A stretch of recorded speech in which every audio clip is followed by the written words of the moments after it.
नमस्कार दोस्तों, स्वागत है आपका मेरे फेसबुक पेज पर। जैसा कि सबसे पहले आप सबको जय उत्तराखंड, जय हिमाल, जय बद्री, जय विशाल, नमस्कार, आदाब, सत श्री अकाल। तो दोस्तों, आज मैं आपके सामने एक छोटी सी बात कहने के लिए आया हूँ। सबसे पहले तो मैं आप लोगों को सभी को, सपरिवार, मेरे दोस्तों को, मेरे उत्तराखंड के मेरे भाई लोगों को उत्तरायणी की बहुत बहुत शुभकामनाएं। आप सभी को उत्तरायणी बहुत बहुत मुबारक हो। और दोस्तों, अभी तक आपने बहुत लोगों की बातें सुनी होंगी, बहुत लोगों की तर्क वितर्क सुने होंगे उत्तरायणी के बारे में। तो एक्चुअली बात उत्तरायणी कहाँ से शुरू हुई। कुछ लोगों से मैंने पूछा कि उत्तरायणी कैसे स्टार्ट हुई, तो वो बोलते कि सूरज दक्षिण से उत्तर की ओर उत्तरायण होता है। तो ठीक है, वो ठीक है, उत्तरायण होता है, उत्तर वो होता है। लेकिन उत्तराखंड में उत्तरायणी का क्या महत्व है, मैं आज आपको बताता हूँ।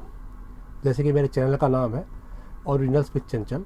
मैं आपको सब कुछ सच बताऊँगा। मैंने आपसे वादा किया था, मेरे इसमें कोई भी झूठ नहीं होगी, कोई भी बात ऐसी झूठी नहीं होगी जिससे आपको कि लगे कि मैं आपको मिसगाइड कर रहा हूँ। ओके। उत्तराखंड में हमारे खास कर मेरा अपना डिस्ट्रिक्ट है बागेश्वर डिस्ट्रिक्ट, मेरी जन्मभूमि जिसे मैं कहता हूँ। बागेश्वर डिस्ट्रिक्ट में 1921 में एक प्रथा थी जो कि अंग्रेज़ों द्वारा चलाई जाती थी, जिसको बोलते थे कुली बेगार प्रथा। अब आप बोलेंगे कि कौन सी प्रथा है भाई। तो कुली बेगार प्रथा में ये होता था कि आपको अंग्रेज़ों का काम भी करना पड़ता था कुली के रूप में। आपको उसका मैं बोल भी नहीं सकता, इतने गंदे काम वो लोग करवाते थे हम उत्तराखंडियों से। उन्हें लगता था कि ये उत्तराखंड वाले ऐसे ही है ना। तो इतने गंदे काम वो करवाते थे कि आप सोच भी नहीं सकते। और उसके बाद बेगार प्रथा मतलब ये था कि आपको उसके लिए कोई मजदूरी नहीं मिलती थी, आपको फ्री में वो काम करना पड़ता था। तो 1921 के मतलब 1921 में 14 जनवरी के दिन, उत्तरायणी के दिन, सारे के सारे जितने हमारे देशभक्त है ना, जिनको देशभक्ति का वो था हमारे उत्तराखंड के, मैं उन लोग का मैं शत शत नमन करता हूँ कि जिन लोगों ने ये प्रथा को हटाया, जिसमें कि खासकर मेन था बद्रीधर पांडे जी, और उनका दूसरे थे हमारे मुझे हरगोविंद पंत जी, सॉरी थोड़ा नाम याद करने में टाइम लगता है, हरगोविंद पंत जी।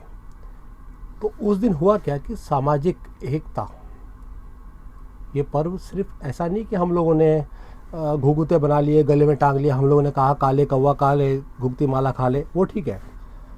लेकिन उत्तराखंड के इतिहास में ये इतना बड़ा मूवमेंट था दोस्तों कि जिसने पूरे के पूरे अंग्रेज साम्राज्य को हिला के रख दिया था। हम सबको इस बात का हमेशा ऋणी रहना चाहिए कि वो लोग जिन्होंने हमारी आज़ादी के लिए, आप सोचिए कि पूरा दिन काम करके आपको उसके लिए आपको मेहनताना भी नहीं मिलता था और इतने गंदे काम करवाए जाते थे अंग्रेजों द्वारा। उस चीज़ को दूर किया है दो बड़े नाम मैंने आपको बताया, बद्रीधर पांडे जी और दूसरे हमारे थे हरगोविंद पंत जी। तो इसके लिए सारे डिस्ट्रिक्ट के लोग जितने भी थे, उस टाइम में डिस्ट्रिक्ट हुआ नहीं करते थे, है ना। तो वो लोग सारे के सारे इकट्ठे हुए, उन्होंने इसको एक सामाजिक एकता का रूप भी बताया और इकट्ठे होकर इसका विरोध किया और सच में अंग्रेज़ों की जड़ें हिला के रख दी और हम लोग पूरी तरह से आज़ाद हो गए। 1921 की बात है दोस्तों, 1947 में देश आज़ाद हुआ है। 1921 में उत्तराखंड के अंदर ये जज्बा था कि वो किसी के नीचे दबना नहीं चाहते थे। और शुरुआत कहाँ से हुई? बागेश्वर डिस्ट्रिक्ट से, है ना। तो मैं सब अपने उत्तराखंड के वासियों को सबको धन्यवाद देता हूँ कि आप इस पर्व को बहुत धूमधाम से मनाइए। खासकर मेरे कर्मभूमि, मेरी उत्तराखंड, मेरी बागेश्वर डिस्ट्रिक्ट के लोगों को मैं सहृदय बोलता हूँ कि आप इस पर बिल्कुल बढ़ चढ़ के हिस्सा लीजिए, क्योंकि हमारा इसमें बहुत बड़ा गौरव जुड़ा हुआ है। ठीक है, ये किसी ने आपको बताया नहीं होगा, है ना। कहते हैं कि सूर्य उत्तरायण को जाए, ठीक है, वो सब ठीक है, लेकिन इसके पीछे हिस्ट्री मालूम होनी चाहिए।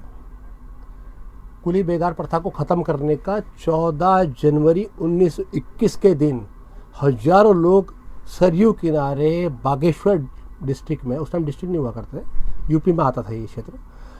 हजारों लोग इकट्ठा हुए, विरोध किया कुली बेगार प्रथा का, वो प्रथा खत्म हुई। ठीक है, उसमें बद्रीदत्त पांडे जी और हरगोविंद पंत जी, जो कि उनका नाम शायद आप लोग को याद भी ना हो, मैं आपको याद करा देता हूँ। तो शत नमन है उन लोग को। तो ये था, और जैसा कि बहुत ही हर्ष की बात है, बहुत उल्लास की बात है कि हमारे लोगों ने उस चीज़ को अभी तक जिंदा रखा है, और पूरे सामाजिक सौहार्द के साथ, चेतना के साथ हमारे सांस्कृतिक कार्यक्रम जैसे झोड़ा चाचरी, न्योली, भगनौल, हमारे कुमाऊनी संगीत को जिंदा रखा है। उस मेले में हम लोग सब लोग जाते हैं, उपस्थित होते हैं, बड़ा अच्छा लगता है। और इस बार खास कर की, जैसे कि इस बार हमारे जो खास मुख्य उपस्थित वो थे हमारे तो चीफ गेस्ट जिनको हम बोल सकते हैं, तो उसमें हमारे बहुगुणा जी आए थे। ठीक है, सौरभ बहुगुणा जी का विशेष स्वागत है, दिल से अभिनंदन है कि आप आए। आपने बहुत अच्छी सारी ज्ञान की बातें की, लोगों को, हमारी जनता को, हमारे जो युवा वर्ग है उसको आपने प्रेरित किया सर, बहुत बहुत धन्यवाद है आपका। साथ में हमारे जो राज्य मंत्री श्री शिव सिंह बिष्ट जी हैं, मैं उनका बहुत बड़ा आभारी हूँ कि सर आप कितनी बार सर, एक ही जिले कितनी बार जीतोगे आप, है ना बिष्ट जी। आपका तो आप मेरे बचपन के दोस्त भी रहे हैं, जब मैं वहीं पे काम करता था लोकल में, तो बिष्ट जी हमेशा हमारे प्रेरणा स्रोत रहते थे। मेरी उनसे अच्छी खासी बातचीत है, मेरी उनसे मुलाकात है, और मैं खुश होता हूँ कि यार उन्होंने इतना संघर्ष किया है हमारी संस्कृति को बचाने के लिए, हमारे युवाओं के लिए हमेशा फाइट की है, और बहुत अच्छा लगता है सर बिष्ट जी, आप हमेशा हर जगह अग्रणी रहते हैं, हर काम में आगे रहते हैं। मैं आपका भी बहुत बहुत शुक्रगुजार हूँ। और एक बात कि हमारे सुरेश खेतवाल जी, जो कि इस बार नगर पालिका बागेश्वर के अध्यक्ष हैं, सर आपने जो चेंजेस किए हैं ना बागेश्वर में उत्तरायणी मेले में, जो आपने नई नई आधुनिक चीज़ों को अवेलेबल करवाया है लोगों के लिए, लोगों को पहचान करवा, बहुत बहुत शुक्रिया आपका, बहुत बहुत धन्यवाद है आपका। ठीक है, तो सिर्फ आप ये समझिए कि ये सिर्फ एक मेला, खाली ऐसा नहीं कि वहाँ जाएंगे मेला है घूम लेंगे गाना सुन लेंगे, ऐसा नहीं है। ये हमारे इतिहास से जुड़ा हुआ बहुत बड़ा हिस्सा है, और मैं आप सब लोगों से उम्मीद करता हूँ, सब लोगों से आशा करता हूँ कि आप हमेशा उत्तरायणी के 14 जनवरी का जो ये मेला होता है, इसमें बढ़ चढ़ कर हिस्सा लीजिए, क्योंकि ये हमारे इतिहास का पन्ना है, हम इसको नहीं बोल सकते। चलो, ये तो बात रही उत्तरायणी की।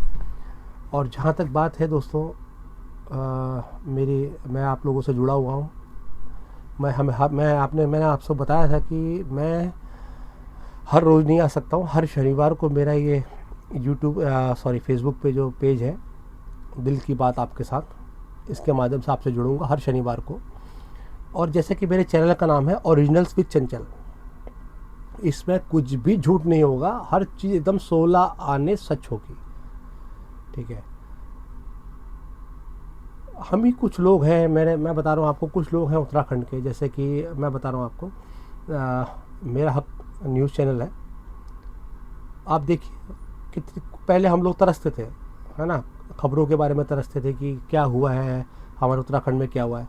आज वो न्यूज़ चैनल इतना अच्छा प्रोग्रेस कर रहा है, मेरा हक जो न्यूज़ चैनल है, एक एक चीज़ आपको प्रेरणा के लिए आपको प्रोत्साहित कर रहा है, युवाओं को प्रोत्साहित कर रहा है कि आप देखिए अभी कितने बच्चे हमारे एनडीए में, आर्मी में सेलेक्ट हुए, उसकी खबरें उन्होंने दिखाई, एक एक खबरें उनकी सच होती हैं मेरा हक न्यूज़ चैनल की।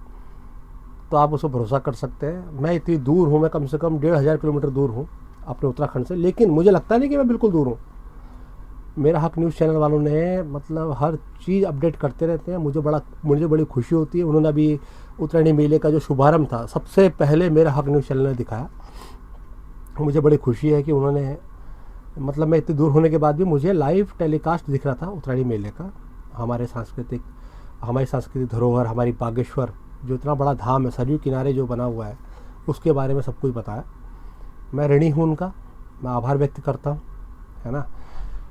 और बहुत सारे ऐसे न्यूज़ चैनल हैं, बहुत सारे हमारे लोकल के लोग हैं जो कि सही ज्ञान की, मतलब आपको सही नॉलेज देते हैं। तो मैं यही चाहता हूँ कि हमेशा ऐसा बना रहे। हमारा उत्तराखंड आज पूरे किसी कहीं कोई मतलब पहचान की मोहताज नहीं। हमारा उत्तराखंड बहुत आगे है दोस्तों।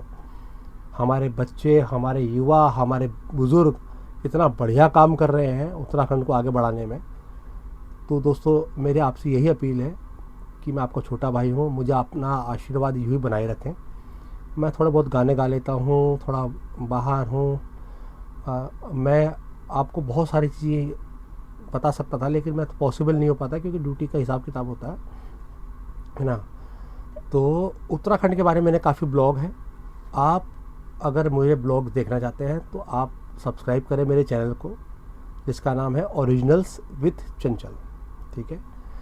बाकी की बातें जो हैं कि हमारा सबसे बड़ा काम क्या है इस टाइम पर कि हम लोग अपने उत्तराखंड की महत्व को पहचानें। बहुत कुछ है हमारे उत्तराखंड में।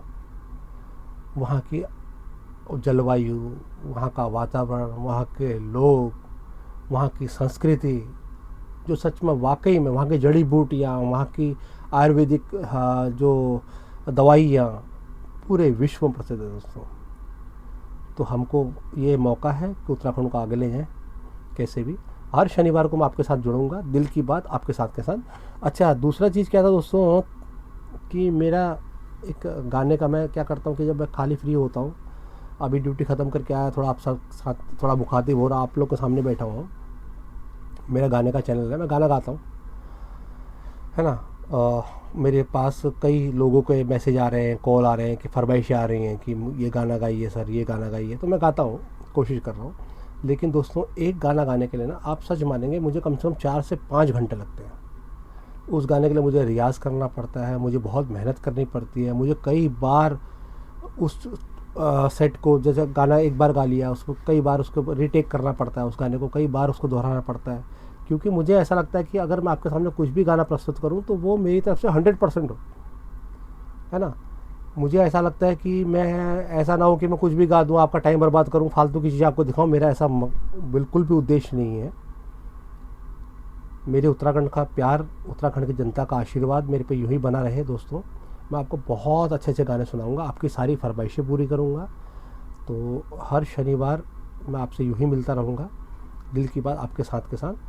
तो एक बार फिर से आप सभी जनता का, आप मेरे उत्तराखंड की प्यारी जनता का, मेरी कर्मभूमि गुजरात की जनता का मैं बहुत बहुत शुक्रिया अदा करता हूँ, बहुत बहुत धन्यवाद देता हूँ कि आप लोगों का बहुत बेशुमार प्यार मुझे मिल रहा है। बहुत ही अच्छा लग रहा है और मुझे प्रेरित कर रहा है कि मैं कुछ अच्छा करूं आपके लिए, है ना। तो ऐसा है। तो आप यूँ ही अपना ख्याल रखिए, अपने स्वास्थ्य का ख्याल रखिए, और उत्तराखंड का नाम आप पूरे विश्व में, है ना, पटल पे यूँ ही बनाए रखें।